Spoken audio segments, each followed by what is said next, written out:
रायगढ़ जिले में हुए नायब तहसीलदार और वकीलों के बीच का मामला लगातार तूल पकड़ता जा रहा है। इस घटना को लेकर नायब तहसीलदार एवं अन्य कर्मचारियों के पक्ष में जहां कनिष्ठ राज्य प्रशासनिक सेवा संघ के अधिकारी कर्मचारी मुंगेली में कलेक्ट्रेट के सामने पिछले 2 दिन से अनिश्चितकालीन हड़ताल पर चले गए हैं, तो वहीं वकीलों के संघ के द्वारा भी विरोध का सिलसिला शुरू हो गया है। मुंगेली में जिला अधिवक्ता संघ के पदाधिकारी एवं सदस्यों ने आज कोर्ट परिसर में काली पट्टी लगाकर काम करते हुए विरोध दर्ज कराया है।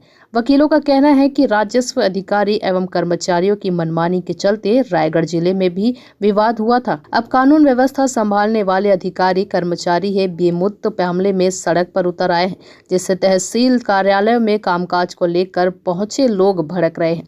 पावती नामांतरण जैसे कार्य के लिए किसान बेहद परेशान है, जिसे संज्ञान से लेकर सरकार को इस विवाद का पटाक्षेप करना चाहिए। राजस्व न्यायालय के मध्य प्रदेश के ये द्वितीय और तृतीय वर्ग के कर्मचारी जो स्ट्राइक कर रहे हैं, सरकार को चाहिए इसके लिए अल्टरनेटिव व्यवस्था करे ताकि जन सामान्य को इससे होने वाले नुकसानों से बचाया जा सके। ऐसा है, नायब तहसीलदार और एसडीओ ऐसे कोई टेक्निकल पोस्ट है नहीं। सामान्य रूप से ग्रेजुएट हमारे देश में इतने भरे पड़े हैं, वकील वर्ग में इतने वकील हैं जो आसानी से कार्य निपटा सकते हैं। सरकार को चाहिए इसके लिए वैकल्पिक व्यवस्था कर ले, इनको हड़ताल में जाने से रोके नहीं। ये मन मर्जी से अपने स्ट्राइक को जिंदगी भर के लिए करें तो भी सरकार को इससे हार नहीं माननी चाहिए। मेरी यही धारणा विचार है। क्या है, सामान्य तौर पे जो राजस्व न्यायालय है वहाँ पे वकीलों की उपस्थिति जो राजस्व अधिकारी और कर्मचारी हैं उन लोगों को खलती है। उसका सबसे बड़ा कारण यह है कि अवैधानिक रूप से कार्य करना उनको नहीं मिलता है।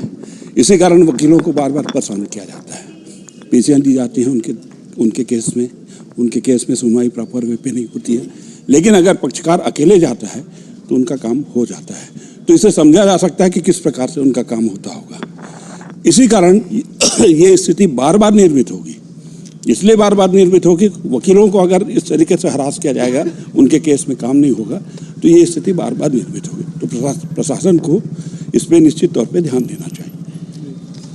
Thank you. दूसरी आगे किस तरीके से पटाक्षेप होगा इस मामले में? सॉरी, हमारी ऐसी कोई रणनीति नहीं है कि हम इस जो प्रोटेस्ट है उसको आगे बढ़ाएं। सॉरी, लेकिन जो प्रशासनिक अधिकारी हैं उन लोगों को इस बात को ध्यान में रखना चाहिए कि ये स्थिति निर्मित ना हो। तो ये स्थिति निर्मित करने के लिए वो स्वयं जिम्मेदार हैं और ये स्थिति तब तक रहेगी जब तक इसका कोई सॉल्यूशन प्रशासन नहीं निकाले। देखिए, जो रायगढ़ में घटना हुई है हम उसकी घोर निंदा करते हैं।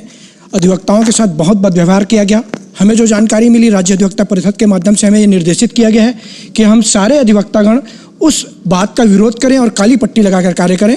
आज हम लोग जब तहसील कोर्ट में गए तो देखे कि नायब तहसीलदार लोगों ने ताला लगा रखा है, जबकि ताला लगाने से लोगों को बहुत ज़्यादा नुकसान हो रहा है। लोग, गरीब लोग दूर दूर से आ रहे हैं, उनके पैसे का नुकसान हो रहा है, शासन का नुकसान हो रहा है। बैठ कर शासन के पैसों का दुरुपयोग किया जा रहा है। उनकी तनख्वाह तो बनेगी आज की डेट में, परंतु जो लोग पक्षकार लोग आ रहे हैं जिनका पैसा जा रहा है उनका क्या होगा इसके बारे में वो सोच नहीं रहे। तो मैं राज्य सरकार से निवेदन करूँगा कि इस समस्या को समाधान करे। और मैं तो निवेदन करना चाहूँगा कि जो परिस्थितियां हैं, जो भू राजस्व संहिता के बहुत सारे सेक्शन हैं, उनको समायोजित किया जाए। या तो एसडीएम को पावर दिया जाए या सिविल कोर्ट को इसका पावर दिया जाए। मेरा निवेदन है।